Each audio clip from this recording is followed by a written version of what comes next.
Good morning. Excuse me. I guess I'm not going to say what I was going to say. Thanks for being here. I want to talk today about how to access the divine aspect of yourself, how to access the spirit. Now, most of us know we have multiple layers that exist within us.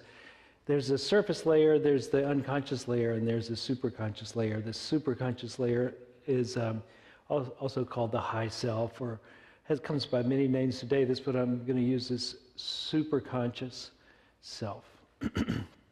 And to describe pictorially a way of talking about it, not the only way of talking about it, and not the definitive way of talking about it, but today's way of talking about it, just no blowback, please. Here's how I'd like to describe it. So if you take a circle, complete circle, and you divide it into thirds. So in the top third, you have consciousness in the level that we are right now, which is we'll just call ordinary consciousness. Ordinary consciousness at the top, subconscious underneath it. You know, since Sigmund Freud made his fabulous discoveries that we have a subconscious, we have come to know that it operates quite effectively and is running a lot of things and controlling much of the thought in the conscious level, a whole lot of the physical activity. And it is influenced by things that have been said or being thought at the conscious level. And in my opinion, it is the barrier between the conscious level and the superconscious level, that you have to get through this unconscious level to get to the superconscious level. And it is as though you were living on the surface of the earth, and the waters of living waters of life are living down here at the superconscious level, and to get there you need to go through the earth, dig a well or something like that, to get down to access it. And so our intention is today is to talk about how to access the living waters of the superconscious mind. 1900, about, Unity was formed by two people, Charles and Myrtle Fillmore. Myrtle had an experience of having tuberculosis and had cured herself through a practice of prayer. And they became deeply interested in what was possible through prayer, and that's how the whole of Unity started. The thing that they settled on in a very profound way was the idea of affirmations and denials. To affirm something is to say it in the present tense as though it were already true. Present tense, already true. Despite the temporal experience of what's going on in your life right now, you could say something like, I am happy, and yet you might be in tears. That's an affirmation. Somewhere in there, at the living waters level, you are happy, but on the temporal level, on the normal, ordinary consciousness, you may not be happy. So you say, I am happy, not because in this very moment you have happiness, but because there is happiness in truth at the depth of who you are.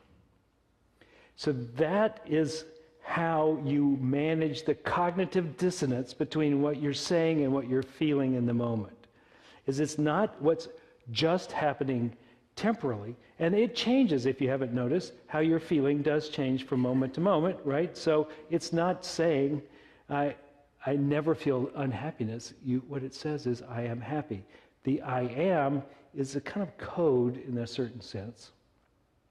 The I am, as many of you have known, is essentially part of what Moses heard when he talked to the burning bush. He said, who's sending me on this difficult journey to talk to the Pharaoh to let my people go? Who's sending me? He says, tell him I am who I am. So essentially, it is the claiming of the truth. This claiming of the truth is what you're doing. It is not declaring, like in normal conversation, how are you doing? It's not that. It is who you really are. Who are you really? Who is I am that I am, that part of you? That's the one you're talking about. So when you say, I am happy or I am prosperous, or I am free, I'm at peace, and none of those experiences are happening at the temporal level, you're not lying, you're claiming the truth, which is more profound and more persistent than your momentary experience. So you have the conscious level, you have the subconscious level, you have the superconscious level. The subconscious level is filled with a lot of things you have thought and felt. There's the collective unconscious.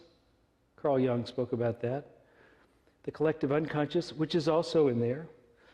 But the ones that we need to worry about the most are really what we have said to ourselves, what we swallowed. Sometimes it's from others, and sometimes it's something we made up about ourselves anyway. And one of the most profound things that we have ever swallowed and digested and now is solid inside the subconscious mind is I'm a separate self. I'm alone, God is out there or away, or there's no God, I'm not connected to other people, it's just me. This sense of isolation is one of the biggest deposits at this stratus of your mind. That comes into a consolidation of your identity, actually. You begin to believe that you're a separate self. You say, I am Joe Blow who does X, Y, Z, and that seems to define you, yet if you really think about it, it doesn't come close. It's what your body is doing, it's often what your mind is about, but there's this enormous part of each of us which is connected with the grand expression of the divine, the whole of it, this divine consciousness that's down beneath that. We ignore that and we claim only to be this mind and body.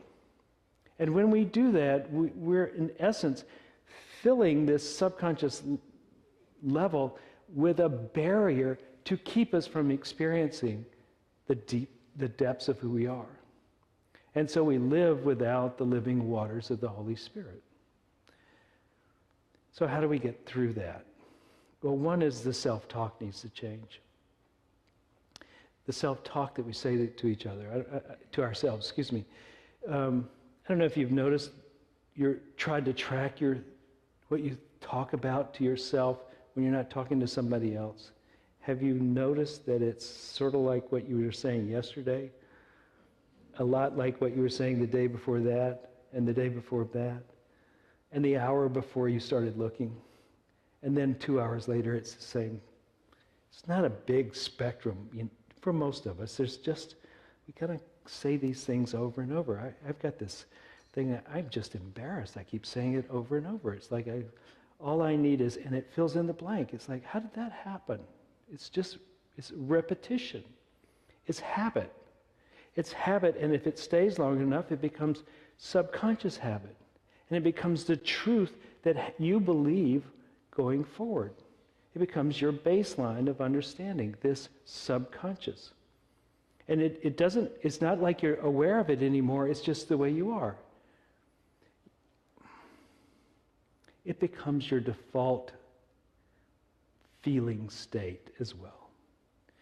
So what we think and what we feel largely is controlled by what we've fed into this stratus of our consciousness for so much of our life.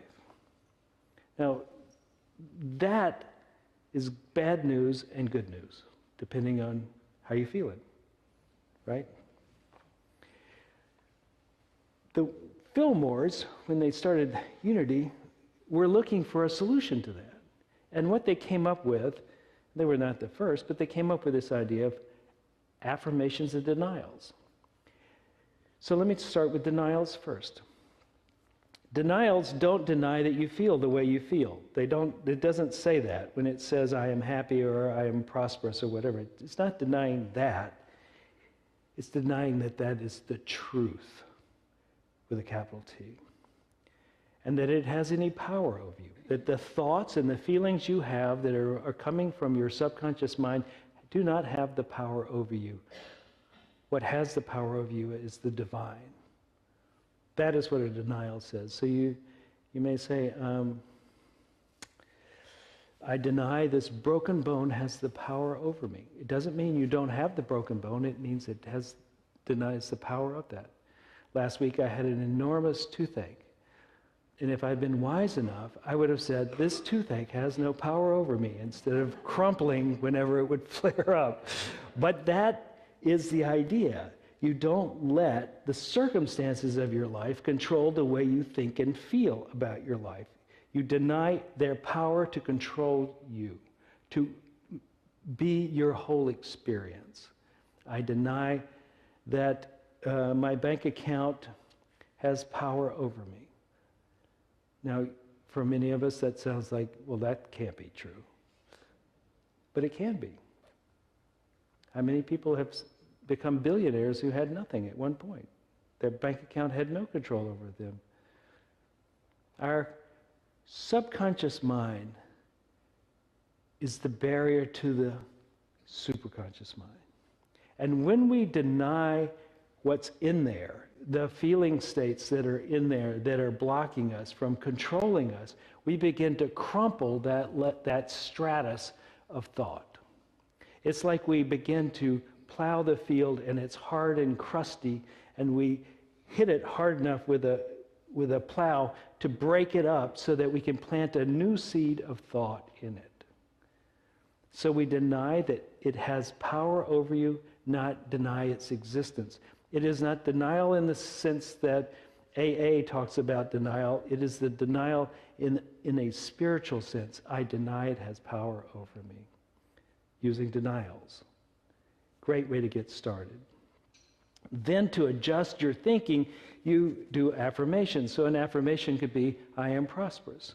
You may be feeling poor and have felt poor for a decade, but you could say in all honesty, I am prosperous. Not because your bank account has a lot of money in it, or you're knocking it down in the business world. No, it could be simply that the truth of it is that at depth you are this big, powerful presence, and that powerful presence is prosperous.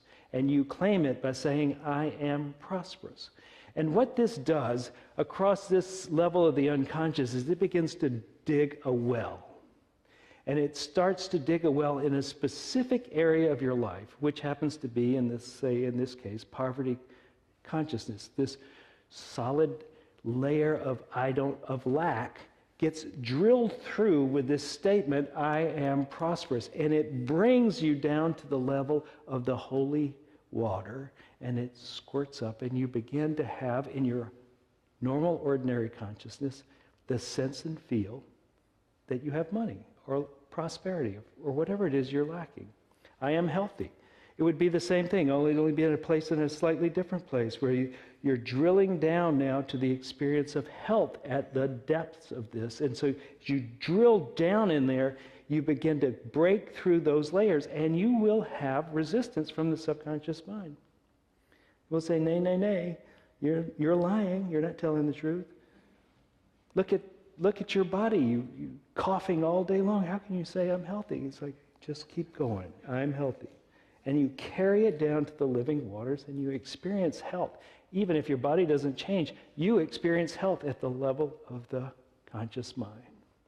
And we're beginning to connect the conscious mind with the superconscious mind, drilling through the layer of the unconscious mind, which is habituated thought. So if you had habituated thought that I'm always healthy, I'm always wealthy, I'm always happy, I'm always joyful, well, you're probably not too much in need of these affirmations. But if you're a whiner, this is your work. Right here. And one of the odd things about it is before it manifests in your life, there's a tendency to have a shift in consciousness that precedes the conditions for you to have what you seem to be missing. So if it is about prosperity and it's about money in particular, and you don't feel like you have enough money, if you say all day long, as many of us repeat, I don't have enough, I don't have enough, I don't have enough, I don't have enough. It is like building layer and layer and layer of density that you have to get through to get to the experience that you have enough to act in the world in such a way that the world agrees with you. Yes, you have enough. So breaking through this serves the purpose of the mind, but also of the making room for the possibilities of the experience of this as well. So declaring I am prosperous begins the journey of moving from poverty consciousness to prosperity consciousness, which is the beginning of moving from poverty to prosperity in the outer world. You with me? Okay. So think of it again. I'll just sum it up. So you have the conscious mind, you have the stratus of a repository of often thoughts that have solidified, that are barriers to you perceiving the deeper truth of what and who you really are. And the way to do it is to start to break it up with denials. My lack of money in my bank account has no power over me.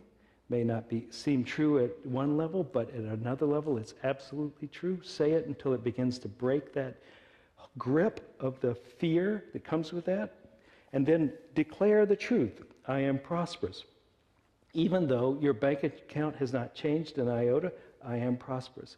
Now for personality types that are really stubborn and think they know the truth and don't listen to anybody, and you know who you are.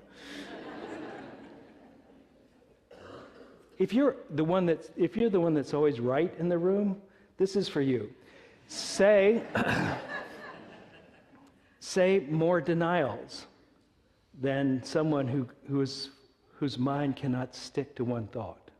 If your mind tends to wander and you're not really sure about anything and you're kind of timid in declaring your truth, say more affirmations. And it kind of balances you out. So I kind of think in general it's a 70-30 affirmation denial thing anyway. You don't want to get too caught up in denials. I mean, you want to actually get somewhere. So you want to break it up, but you don't want to get stuck there. Then go right into an affirmation. This is what the Fillmores have put forth is the method for deepening. The second method I would like to talk about is meditation. So there are many forms of meditation.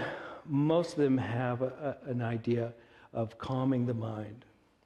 One of the things I think that happens when you do meditation to a depth enough is that something from the superconscious mind tends to sneak up.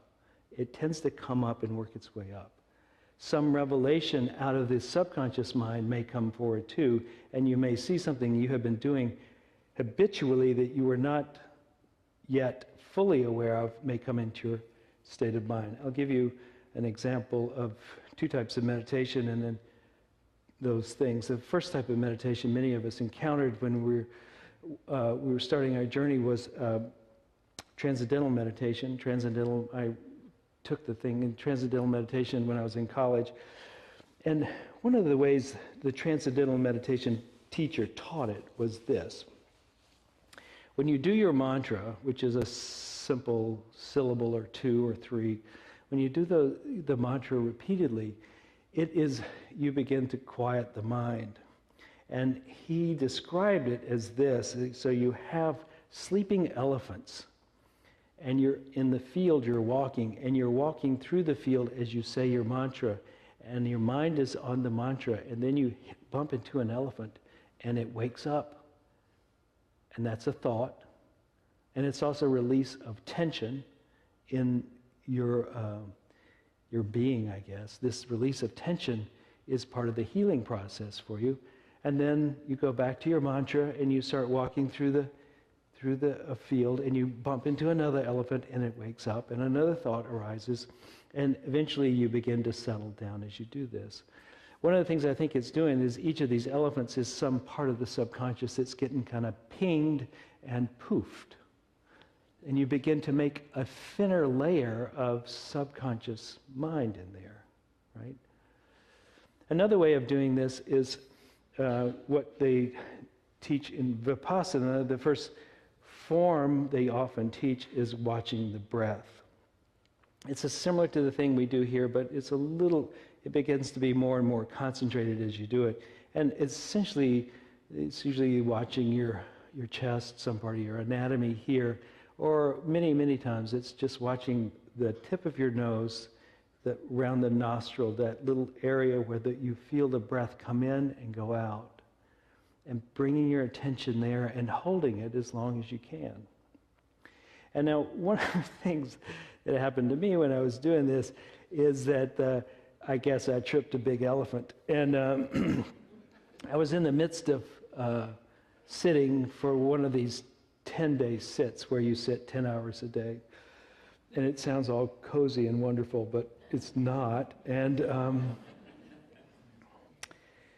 I started to have an argument. It tripped a very unhealed place in me.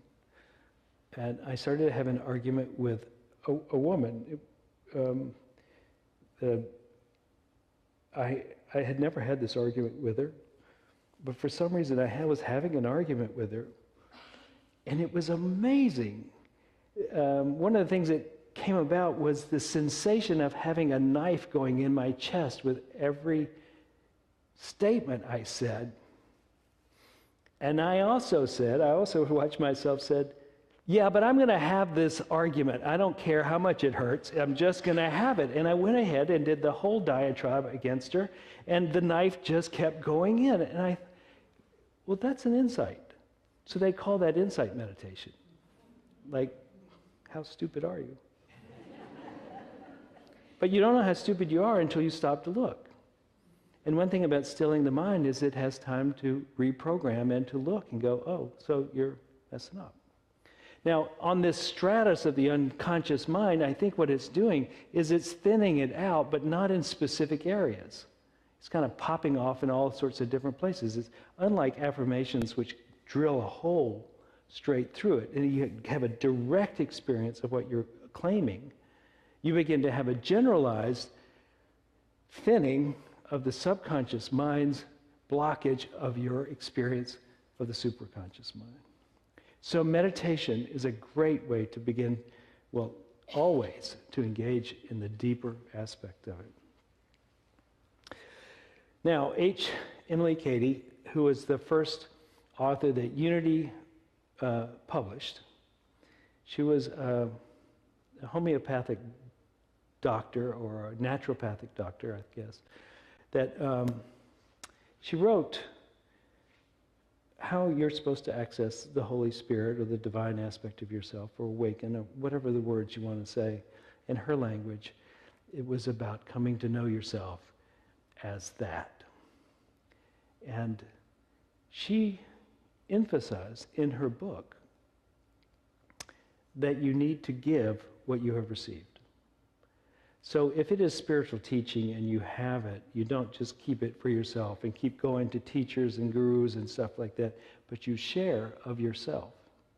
And if you have material success, you share of your material success. And if you can do service, you do service. But it is not just about accumulating the experience of being the divine, that the way to get there, as Jesus said, suffer the little children unto me, do kind things, take care of the stranger in your community, feed the poor, help the widow. Those are the things that you do to set the conditions for a different experience, for the awakening. And if you don't do those things, then you're probably blocking your chances of getting it. Being completely absorbed with yourself is not going to get you there. And I think if, as a group, there's some churches that lean more to doing and some that lean more to introspection. We tend to lean more to introspection. So we have to keep that corrective in mind, that if we really want to awaken, we can't all be about going to the next teaching. We have to be about giving. And I want to say this is really true. It's proved to be really true for me, that as I learned to give financially, I learned to experience prosperity as a feeling state, as an awareness state. But try it with anything. They say if you're missing something, give it away. So if you're missing time, volunteer. If you're missing peace, console. If you're missing love, give. If you want a smile, give one. If you want whatever you want, give it away. So if you wish to be a Christed being, apparently you can't just keep it all to yourself. Now, I'm going to add one more thing which we almost never say in this church. And the reason is, it's a baseline I don't think we need to.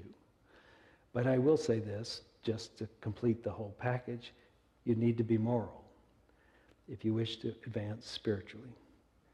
That there is a crusting over that happens of who we are when we cannot trust ourselves, where we're not honest, true, dependable, loving, kind. When we're not that kind of person, it's difficult to be a spiritually deep person. You're going against the grain. So it's just kind of like saying, if you've blocked out the sun, it's hard to grow. And if you just don't do right, and I'm not talking about the mores of society, but there's some things that are true, truly moral things. If you don't do the moral thing, then it's tough. It's tough to get anywhere. So clean up your act, help those who need it, be a teacher when you're ready, do your affirmations and denials, and meditate. And lastly, I want to say, Emily Cady said this, wait on the Lord. Lord. Do you know what that means? It means you sit and you invite and you wait. You don't command, you don't tell, you wait. And you open with expectation, you give it your best shot, you invite the divine in, you say, I am a holy child of God, and you wait for it to settle. Because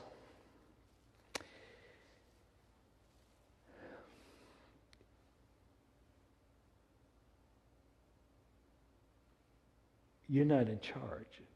That's largely it. Even though you think you're in charge, in much of your life you have agency. In this realm, you don't have it. You have agency to walk to the door, but you can't knock it open if it doesn't want to open. But if you don't go to the door, it doesn't matter if it's open because you won't know it then either. But you go and you knock and you wait. And if it happens, you're graced. And if it doesn't happen, you wait. That becomes your job, waiting. So it is going for it with all your heart, all your soul, and all your might, and waiting at the same time. This is not an easy lesson for anybody. I have often wanted to tell God what to do, but apparently I'm no more effective there than I am most anywhere else in my life, so why should I expect it to be different? Just let it happen. And so there's a degree of surrender that goes with all this effort. Throw yourself at it and surrender. Throw yourself at it and surrender. This is the full circle thing. Be good, do good. Affirmations, denials.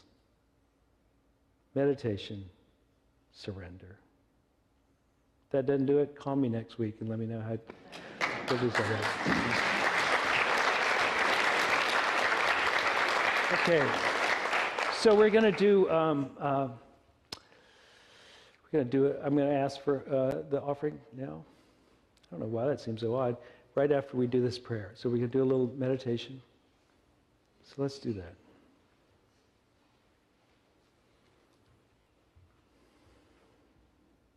Feel your body. What a precious gift. Even if it's in pain, it is a precious gift. Feel your body. Feel the breath.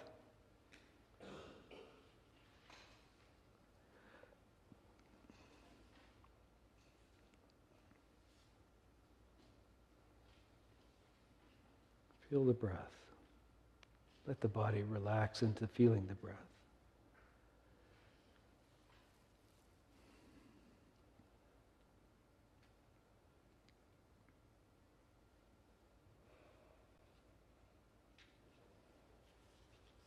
And as the body begins to unite with the mind, say to that subconscious mind, to your deeper self, I am a holy child of God. But the trick with this spiritual thing is to change your identity. So with this prayer, we go straight to the change of identity. I am a holy child of God.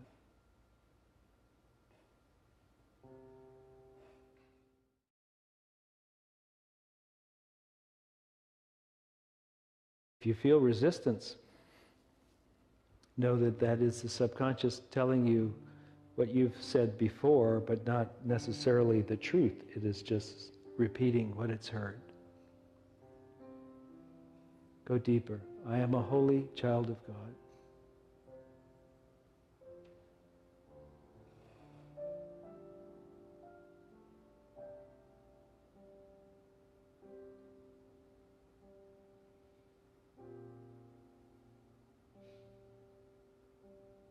How does the body react when you say those words? I am a holy child of God.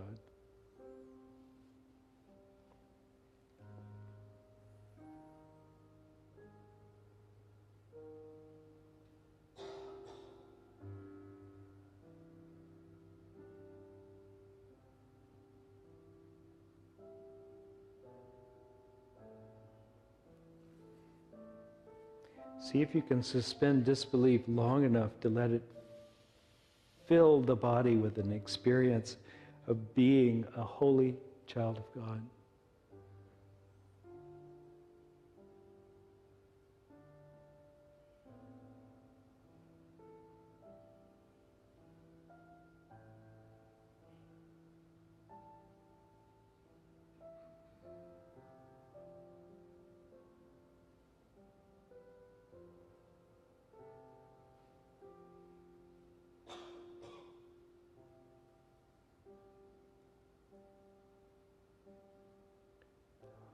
Let's let our hearts open into that experience.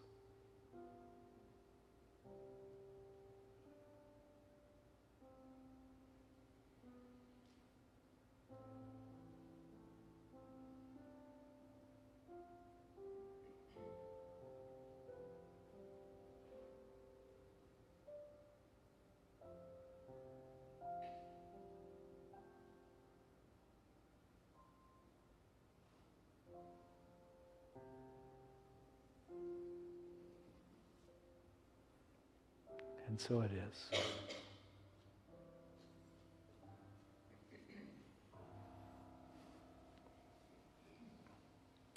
That could be one affirmation that we could just keep in the mouth for the